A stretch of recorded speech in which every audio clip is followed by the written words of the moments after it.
सोचिए, एक ऐसा दिन जब मैदान में 2 लाख से ज्यादा सैनिक एक दूसरे के सामने खड़े थे और सिर्फ 8 घंटों में भारत का भविष्य हमेशा के लिए बदल गया।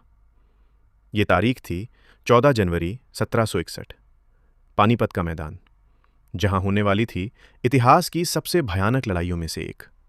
एक तरफ थे मराठा साम्राज्य के महान योद्धा सदाशिवराव भाऊ, जिनकी आंखों में था पूरे भारत पर राज करने का सपना, और दूसरी तरफ अफगानिस्तान का सबसे खतरनाक शासक अहमद शाह अब्दाली, जो आया था मराठों की ताकत को हमेशा के लिए खत्म करने।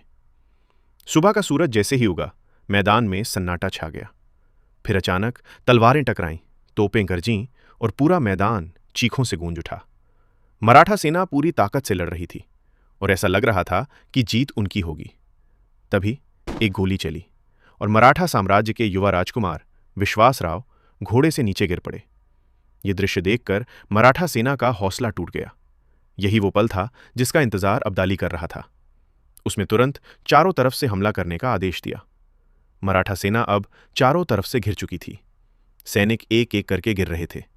मैदान खून से भर चुका था और चीखें आसमान तक गूंज रही थीं। सिर्फ 8 घंटों में मराठा साम्राज्य की सबसे शक्तिशाली सेना पूरी तरह खत्म हो गई। ये हार सिर्फ एक हार नहीं थी, ये भारत के इतिहास का सबसे दर्दनाक मोड़ था। अगर उस दिन मराठे जीत जाते तो शायद आज भारत का इतिहास कुछ और होता। इतिहास हमें सिखाता है कि एक दिन, एक फैसला और एक लड़ाई पूरे भविष्य को बदल सकती है।